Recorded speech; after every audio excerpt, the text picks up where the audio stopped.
Information, inspiration, motivation.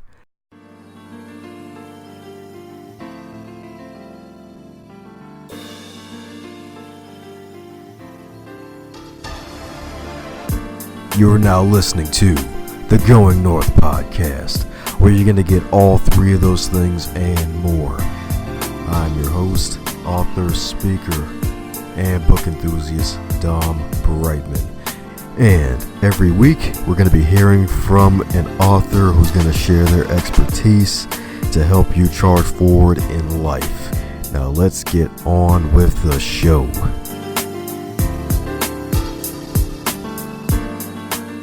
And today on the Going North podcast, we're back at you again with yet another author, but this time, not just any author once again.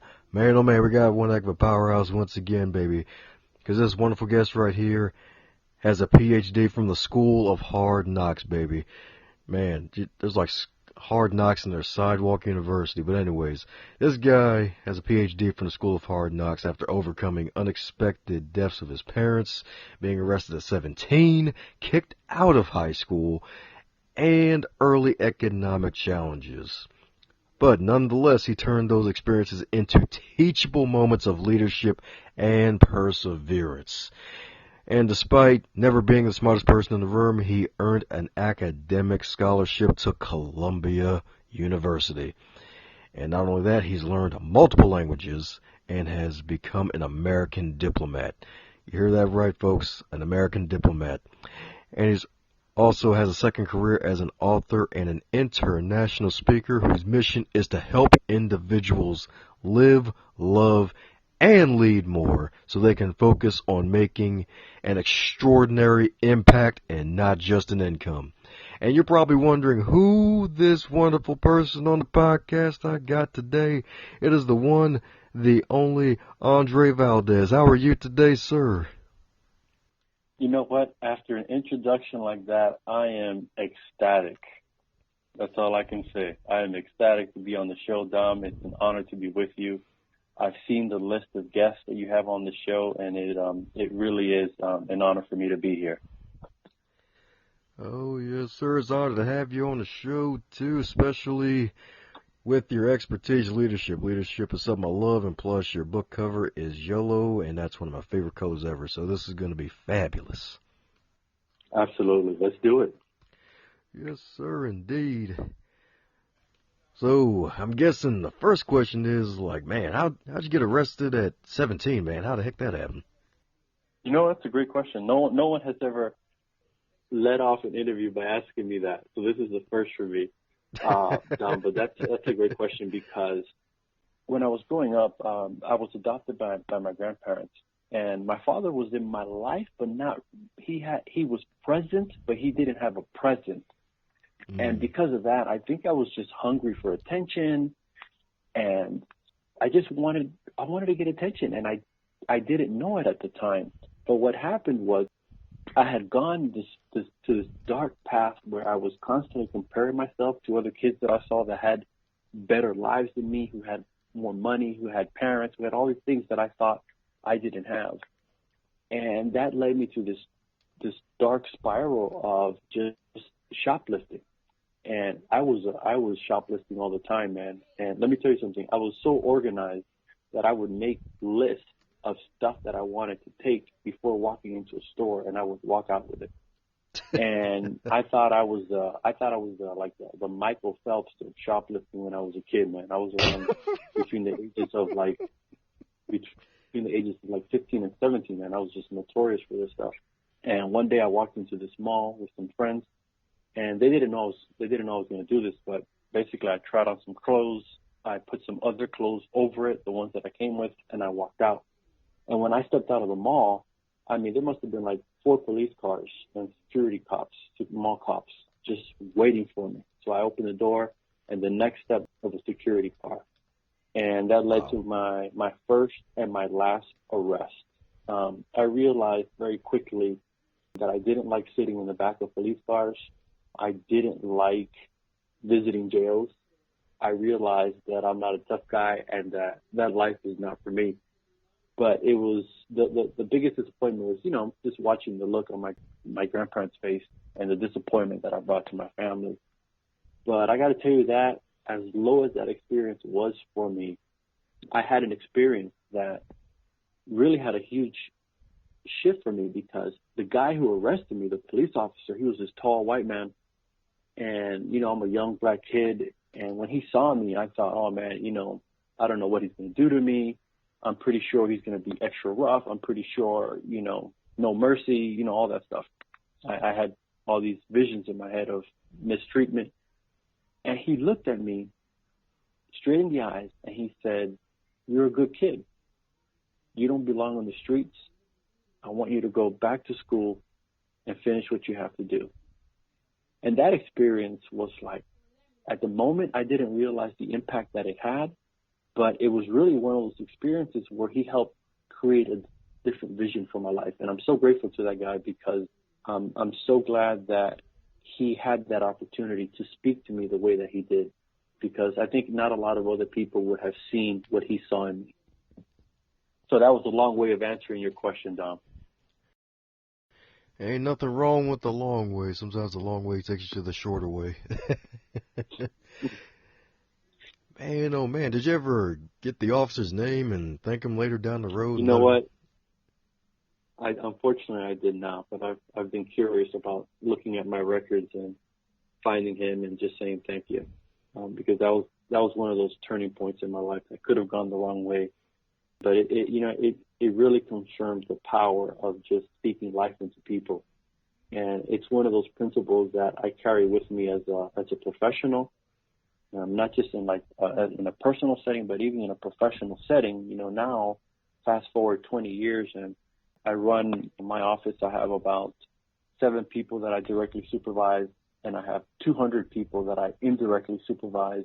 And one of the most powerful things that I realized, and it's similar to that experience, is when you speak to people, you speak in terms of vision, you speak in terms of potential, you speak in terms of where you want them to be. So I really believe that people will work towards the vision that you give them. So I'm a big proponent of speaking life and just speaking positivity into people. Amen to that, man. I'm guessing that's probably what led to you calling yourself Hope Dealer, based off that Napoleon quote, right? That's right. That's right. Yeah, man. That is so true indeed. And fun enough, you never know. There could be a possibility that guy never really was like an actual human. Could have been like an angel. That whole theory of sometimes people just appear randomly just for that one moment, just to change that That's one right. person's life, so you'll never Absolutely. really see him again. So that's amazing. And it's funny you mentioned that, because I really believe that we have mentors all around us, but sometimes when we think of mentor, we think of someone who's with us every day or every week and guides us and does. But sometimes mentor could be a situational mentor. You happen to meet someone at a specific moment in your life and you talk to them for 1 minute. So if we change the idea of what a mentor should be, I think we'll find that mentors and mentoring opportunities are all around us. Yeah, you're right about that indeed. So, from the police officer saying that you're a good kid, you're able to get back into school and get that scholarship, have you ever had any other mentors beyond that point? Because I'm pretty sure you had someone in your corner giving you some kind of gems. Yeah, I've been pretty fortunate that I realized the importance of surrounding yourself with people who are walking in the direction that you want to go. Because when I was growing up, I really didn't have any strong mentors, especially men. Most of the men in my life were involved in some type of criminal activity when I was younger. But then when I got older, I was like, hey, like a lot of the guys that I saw didn't do so well. They didn't, accomplish anything. And so I think one of the advantages that I had growing up is that because I grew up with almost no positive male role models, as I got older, I realized that it's so important to surround yourself with positive male role models. And so, after I got arrested, I remember my grandmother started taking me to church, and just listening to the pastor's words and the way that he spoke really touched me. And I'll never forget that one day he said, he was just saying, he was reading some scripture, and he was saying, one day you're going to work with kings and queens, and incredible, powerful statements. And I didn't know what it meant, but those words and those positive ideas really created a different vision for me, and it kind of stayed like a tape recorder, just rewinding and playing in my mind all these years. And I can say that today I have met kings and queens. I have done things all over the world that I'm very grateful for. But that was another mentor. I've had teachers in university that were mentors during those times. And then later on, in my career, I've surrounded myself with people that I can turn to for mentoring. So that's, you would seriously commit a mistake as an individual, I think, if you go through life thinking that you have all the answers. One of the most incredible lessons that I've learned in leadership is that by watching and observing people, I realized that leaders aren't necessarily the ones who have all the questions, because great leaders are the ones that really ask the great questions. So I'm no longer someone who feels that as a leader, I have all the questions, and I have all the answers. Now I realize the power in leadership, but it's more from the perspective of asking the right questions instead of having the right answers all the time. Hey, you're right about that, man, because it's kind of like the higher you go with like knowledge and life, you just realize it's like, wow, there's really a lot I really don't know. It's kind of like a black belt martial artist realizing that there's 10 other levels that you have to go, and then you have to just practice all the basics. So it's really true, just finding the comfort level with that.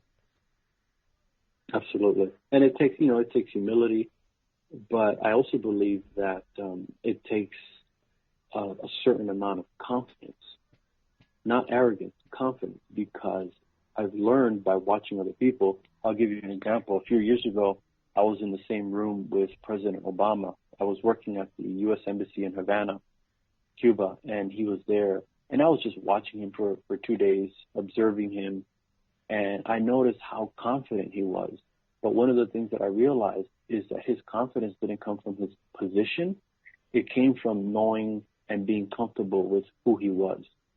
And so that's a lesson that I take to heart, because a lot of times we think that, confidence comes from your position and authority and knowing it all.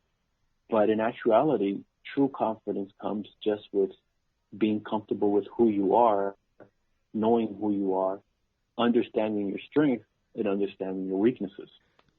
Yeah, and the weaknesses are a huge thing too. It's like knowing what you're not so good at, so that way you have folks around you to make up for that. So that's really one of the greatest things that someone can learn in life and actually put to practice too. Oh yeah, absolutely. Yeah, I have a leadership course seminar that I give here, and one of the things that I tell the students in the class is that you don't have to improve your weaknesses, but you do have to manage them. You do have to find a way to compensate for them, because if you completely ignore them, then I just don't see a way of how you can develop yourself as a human being. But if you find a way of managing them or compensating for those weaknesses, I think you'll be in a much stronger position. And to a lot of this, self-awareness is the key of being real with yourself and knowing what you're good at and knowing what you're not good at and accepting it as a reality. Yes, sir, indeed. Yes, sir, indeed. So, for being an American diplomat, it's like, it's got to be one heck of an amazing thing, because you learn multiple languages. So, how many languages are you comfortable with speaking? I grew up speaking Spanish at home, so I'm not going to count that one. But I wasn't perfectly fluent at it. But before I went to Cuba, I did a few months of Spanish study. We have a training center where we learn these languages, so I got to improve my Spanish there. But I also served in Japan, so I did about 6 months of intensive Japanese, about 6 or 7 hours a day, of Japanese language training, almost one-on-one. By the end of the day, my head was exploding because it was really, really intense. So I did some Japanese. I was in Kigali, Rwanda for my first assignment. Rwanda, they have the African language, the Rwandan language that they speak there, but they also speak French. So I got to definitely become much more proficient in my French. And then I've got I think it's still in there somewhere in my head. I should have some Portuguese somewhere in there. But sometimes I feel that when a new language comes in, an old one goes out. So don't test me. Don't worry, I don't have a team of random translators behind me waiting to test you. Don't worry. You're safe. Man, that'll be horrible anyway. Woo! So it was probably one of the greatest experiences there's probably like a bunch of them. What was probably one of the greatest experiences that you've gained from actually all of your travels? Because it's like you were downtrodden, then you got a scholarship all the way to Columbia, and now you're a diplomat and travel to all these countries, know all these languages. We're probably one of your greatest moments that you've gained from becoming a diplomat and just traveling all over the world.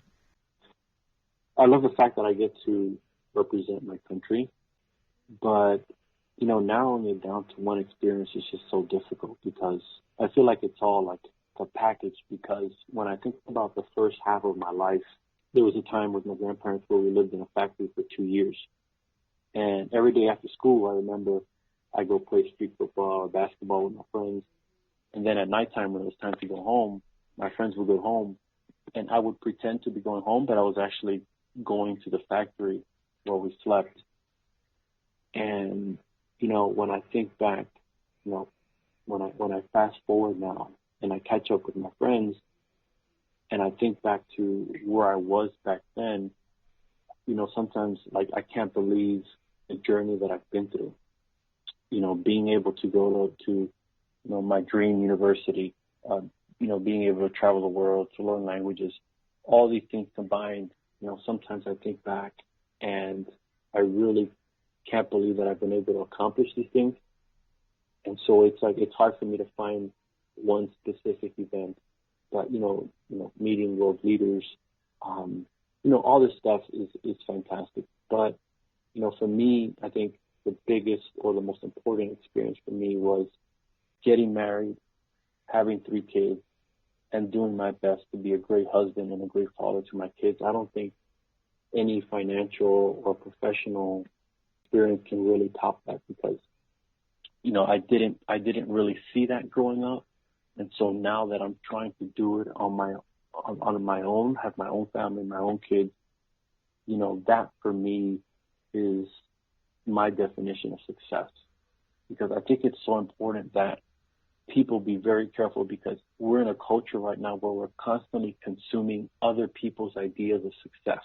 Mm-hmm. I was reading an email recently where someone was telling me he was promoting some program that he has. And he's like, I travel all the world. I have this much amount of money. I have this, I have that. And I was like, well, okay, I'm happy for you, but that's not necessarily what I want. That's your definition of success. And so one of the things that I like to say is that it's so important for us to be clear about how we measure success because there's a lot of fake success out there. Mm-hmm. With social media, with Instagram, which I like to call Insta-lie, everyone is promoting, all these people are promoting these things. But at the end of the day, you have to be careful because, our brains are constantly consuming other people's ideals of success.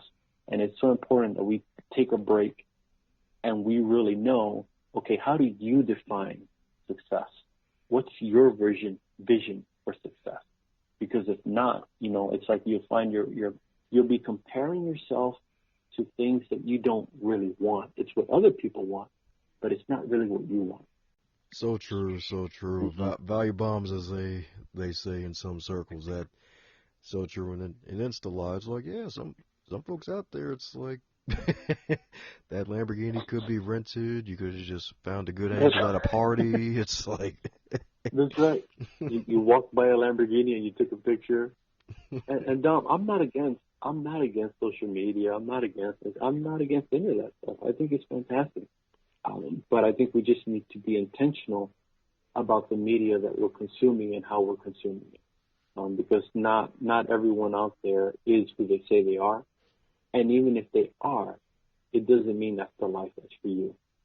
We have to be careful with this comparison game because you never win at the comparison game. Whether someone is doing better than you or someone is not at your level, you put yourself in a very difficult situation if you compare yourself to either one of those. Because if you compare yourself to someone who's doing much better, you're always going to feel like you're lacking. And if you compare yourself to people who, let's say, aren't doing as good as you, you're going to have this false ego and this false confidence. yeah, it's really true. It kind of goes to, I guess, it could kind of sound kind of bad when I say about selective ignorance in a way. Yeah, that's right. That's right. It's where you'd make sure you just do what you say. Just be careful of what you put in front of you. Because I mean, yeah, social media is a great thing. It allows folks to connect all over the world, but a lot of folks that make certain choices to put certain things out there, like a highlight reel. It's not what's actually going on. You don't see them doing their laundry. It's like it's selective. That's right. That's a good one. I like to see Beyonce doing laundry. That would be awesome too. It'd be like, wait a second, you actually do your own laundry, girl? Like, yeah, shout it. That's gonna be my next song. Oh my goodness! Look at that. Oh man. Well, and speaking of selective ignorance, I also believe in selective education, and you wrote this wonderful book called Leader by Choice, and it's the Lucky 7 Decisions. So with all of your experiences, what led you to finally just joining the business of immortality and just writing and publishing your book? I think you hit the nail on the head. But in addition to that, I remember once my wife, she was always asking me, how did you overcome these things? Because sometimes there's other people in my family who unfortunately haven't been able to kind of improve their situation, or some of the kids that I grew up with are kind of still in similar situations as how we grew up. And so she was always asking me, like, what is the difference between these people if you all grew up in the same environment? Why were some able to do it and some weren't? And she's been asking me this question for a long time. And I was like, look, I don't have an answer. I don't know. But the question always stayed in my head, like, hey, like, why do some people actually move forward in life, and why do some people stay in the same spot? And the more I thought about it, one day I finally realized, like if you peel something, like if you peel a baseball, for example, and you take it apart layer by layer, you'll find that in the middle there's a core, and that core is this little hard ball. And I realized that for me, the core to improving my life was specific decisions that I made.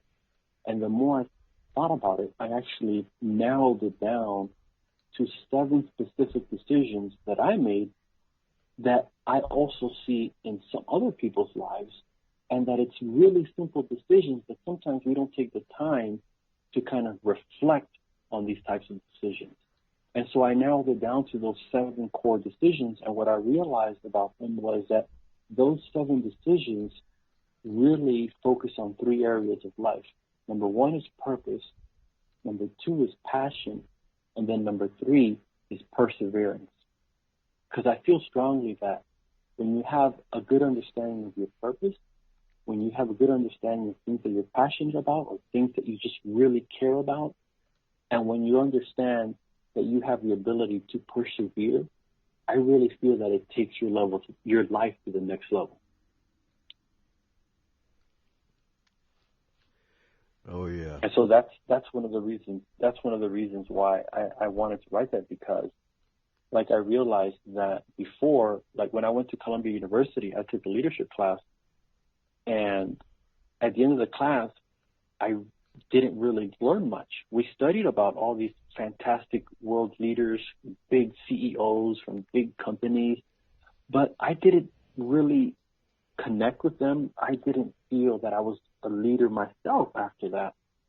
And what I realize now, it's because when some people teach leadership, specifically in that course, the fundamental thing they leave out is that you, Dom, wherever you are right now, you are a leader because, number one, you have to lead yourself.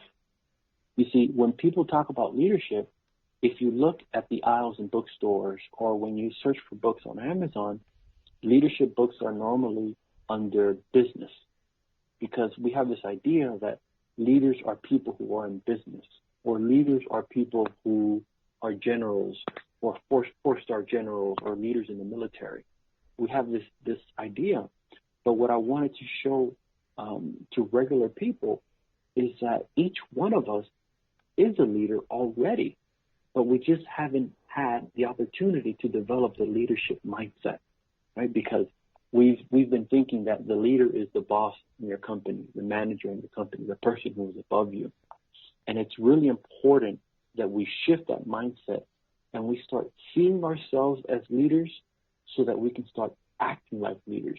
Because unless you see yourself like a leader, it's impossible for you to start acting like one. And so that's the message that I wanted to share with people is like, look, don't wait for your title to change. Don't wait to get more money in your bank account. Don't wait for anything. Start seeing yourself as a leader and start acting like one. And here's the magic. Once you start seeing yourself like a leader and acting like one, people start treating you like one. And I know that because I'm living it. I'm not saying this because I read it in somebody else's book or because I heard about this theory. Everything that I wrote in this book comes from real life personal experiences because, all these leadership books out there, and what I really need is something that's practical, something that I can put into work immediately. Like I got to go to work on Monday, right? I don't have $1 million company or anything like that. I'm a regular guy with a wife and 3 kids. And I got responsibilities and I got things that I got to do. And what I realized is that for all those things that I want to accomplish, leadership was at the heart of that. And thank you so much for doing that, man, because it is such one of these buzzwords these days, leadership, and a lot of folks are publishing books every day, probably every hour on leadership, and it's always great to get practical guides that is based off of experience. I mean, there's nothing wrong with reading. I'm a huge advocate for reading, but it's another thing to just actually write about something that you've done in the past or at least are doing now and actually package it to others and show how it can be actually used. And it's like, yeah, you're right, because a lot of folks, I mean, especially if they're on social media a lot, it's like, hey, they may not all be these folks with programs that'll make you rich and all that stuff. They got jobs to go to in the morning. It's like, hey, I'm a regular guy myself. This podcast ain't my full-time gig. It's like, and time is a finite resource, so it's really awesome that you're doing that because a lot of folks just need it straight to the point, no chasers, they say, something that they can actually take with them. That's right. And that's what I love about it, is just giving people something from the heart and something that's practical that we can put into use in our lives starting tomorrow. Because, I quote a lot of people in this book, and I do talk about, hey, these ideas and things, but at the end of the day, it's about how can I use this in my life starting today. That's right. And one of the interesting things about your book, you mentioned something about the leadership ladder. Mind going into that? Yeah. So, I was having a discussion with someone, and we were talking about the corporate ladder and climbing your way up and all those things. And one of the things that I realized is that, Dom, I don't know if you ever noticed this, but when CEOs leave a company, when big people leave a company, when college coaches, football coaches leave a program, they go from one program to another. CEOs go from one company to other. Never mind that they got kicked out or fired from one organization. They just go to another organization at the same level as the CEO, as the top person. And what I realized that's happening is what organizations need above all are leaders. So instead of focusing on climbing the corporate ladder, one of the things that I say is focusing on climbing the leadership ladder. And the way that you climb the leadership ladder is by developing yourself, by growing your leadership skills. Because leadership is a skill just like any other skill.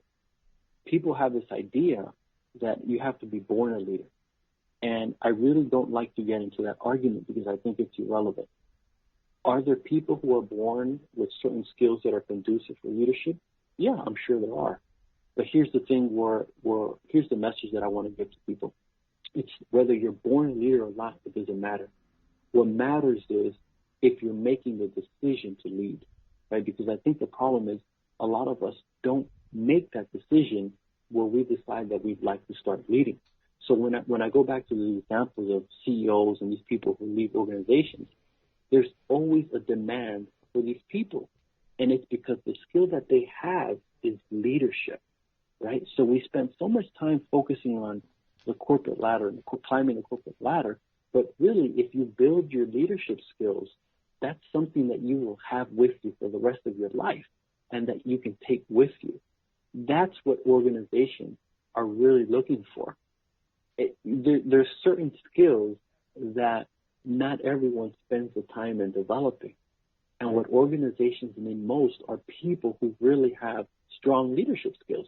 Because no matter where you are in that organization, whether you're an intern or whether you're at the top, the skill they need most from you as an individual is leadership skill. And I'll give you a practical example. Where I work, I know immediately who's going to get promoted, who's going to get a good evaluation, and it's because I see kind of leadership characteristics. I see them take responsibility. I see them give extra effort. I see them do things that fall within that leadership kind of circle. And that's what I realized is that's the difference maker in people. This idea of climbing the corporate ladder, it sounds really cute, but at the end of the day, that organization can let you go. But if you have those core leadership skills, you become a valuable commodity. Very true indeed, very true indeed. And that's like one of the best things you can do at a company is become a valuable commodity and actually focus on the characteristics of it. So that's really amazing. So for those who are not interested in the full corporate ladder, but they want to try and turn their day job into a dream job, any advice for those looking to do that? Oh, that's a great question. You know, one of the things that I say is that wherever you find yourself working, wherever you find yourself right now in life, you might be in a job or a situation that you're not crazy about, that you just don't like. But one of the things that I propose is start seeing your current employment instead of as a dead-end job, see it as a bridge that's going to help you get to that dream job or that dream business that you'd like to have one day. Because using myself as an example, at one point, I was tired of my career. I was tired of moving around. I was tired of, reporting to other people, and I was very negative. And that really didn't help me in understanding what it was that I didn't like.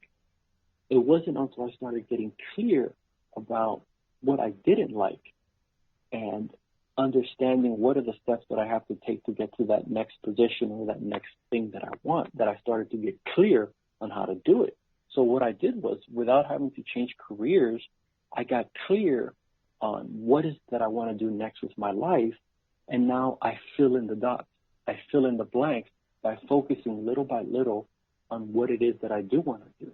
So I learned in that process of self-awareness, through reading, through coaching, through talking to other people, I realized that the things that I really love are things that I've been doing this all my life, which is coaching, sharing inspiration, learning more about leadership.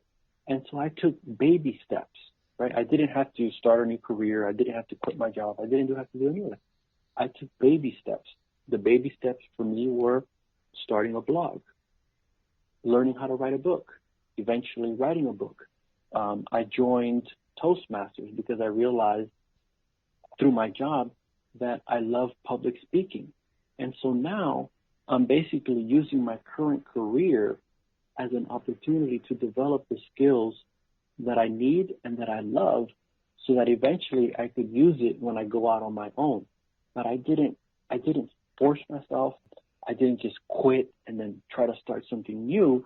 No, I use my current situation as a laboratory where I'm experimenting, learning more about myself, learning more about what I'd like to do. And so I'm using my current job as a bridge to my dream job. And that's one of the things that I encourage people to do is that instead of complaining about your current situation, use your current situation as an opportunity to help you move to that next stage of life, whatever it is that you want it to be. Solid advice indeed. Solid advice indeed. It's, I guess in a way, that's actually one of the better ways of actually, that even goes back to what you said earlier about mindset. It's just the way you look at things. It's like, see your current position, That's right. see it as a bridge to your future. Don't see it as That's right. just like a dead end, like this brick wall you can't phase through. You just can't knock it down. That is just classic, right. solid advice right there, man. That's right. And it's about looking at what are the tiny steps that you can take right now to kind of think about and prepare for what it is that you do want to do. Instead of just thinking about how much you hate your current situation, we'll find the little steps, the baby steps that you can take that will help you move in that positive direction. That's right, a positive direction indeed. So speaking of positive directions, a question I like to ask every guest is that if you were to go back in time and you were 25, but instead you're actually in the current year of 2018, and you get to keep all of your knowledge and experience, what advice would you give to yourself? That's a great question. I think the advice that I would give myself is walk towards the thing that you're scared of. I realized that for me on a personal level, fear has either held me back or has slowed down my development. And I think it's a natural human thing where if you're scared of something, you kind of hesitate and you don't do it. But the older that I get, the more that I realize that when you fear something, it's really a sign that that's the direction that you should go. It's like that quote that says, do something that scares you every day. And I realized that when you walk towards that thing that scares you, what you're actually doing is you're pushing your comfort zone.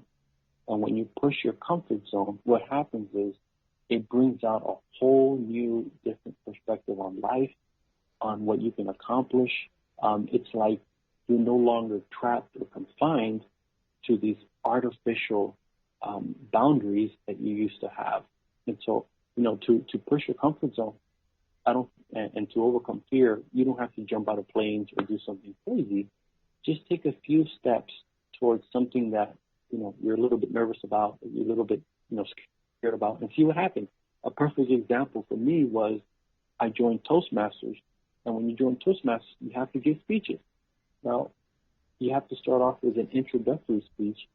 And it took me about 3 months before I developed the courage to give that introductory speech because I was terrified. And the funny thing that happened was when I gave that speech, I got a standing ovation. To get a standing ovation in Toastmasters, it's not easy. But what that experience taught me is, this thing that I feared so much actually turned out to be something that I absolutely love doing, and it's something that I'm actually good at. And so what I'm trying to say to myself and to others is that don't let fear hold you back. Take little steps that walk towards the fear and that push your comfort zone, and you're going to see incredible new doors open for yourself. Beautiful indeed, and I'm glad you gave that icebreaker, man. That's that's usually the that toughest icebreaker. thing. That is usually the toughest Right. thing. Right. Yeah, when it comes to Toastmasters, that's usually one of the first things, one of the toughest things to knock off the list. Usually it's downhill from there. If they keep coming back, That's that right. is. That's right. Oh man, fabulous, fabulous. Well, for those who want to keep in touch with you and everything that you're doing, how do we reach out to you? I would love for people to go check out my book, Leader by Choice, on Amazon. On Amazon, I have an author page. You can see my blog post there. And then you can also find me on Twitter, which is I am Andres Valdes. But the one action I would love for them to take is go on Amazon and check out my book, Leader by Choice. Woohoo! Well, there you have it, folks. Leader by choice, baby. Leader by choice, baby. That's what I'm talking about. One of the greatest things you can do in life is to make a choice, and buying this book is definitely one of those best choices you can make in this lifetime, indeed. So go out there and find that book. Reach out to Andres and keep in touch with him, and make sure you follow this guy, because my man's doing big things, and he's only going to be doing greater things as the time goes on. So any parting words for the folks still listening at home? If you've been inspired by any of this, first let me say thank you, Dom, for organizing this podcast. I know it takes a lot of your personal time, but thank you for the impact that you're making. Thank you for making a difference, for making an impact and not just an income in people's lives. You probably don't hear it, you don't see all the comments all the time, but I know that what you're doing is just incredibly powerful, and I encourage you to keep with it. And for those of you who are listening, I just want to say one thing. You have what it takes. Regardless of what anyone has told you in the past, regardless of the setbacks that you've had, regardless of where you started, I just want to remind you that you have what it takes to move your life forward. You have what it takes to go after your dream. You have what it takes to achieve success. So don't worry about the noise. Don't worry about the negativity. Cancel it all out, and just remind yourself that you have what it takes. You are born to make a difference. You are born to have an impact. You don't have to be like anyone else. Just take your journey, and you have what it takes. Okay? Peace. Thanks a bunch for your listening ears on the Going North podcast. I hope you really, really enjoyed that episode. If you enjoyed the episode, be sure to share it with your friends and family, especially those who love podcasts and love listening to some inspiration and motivation.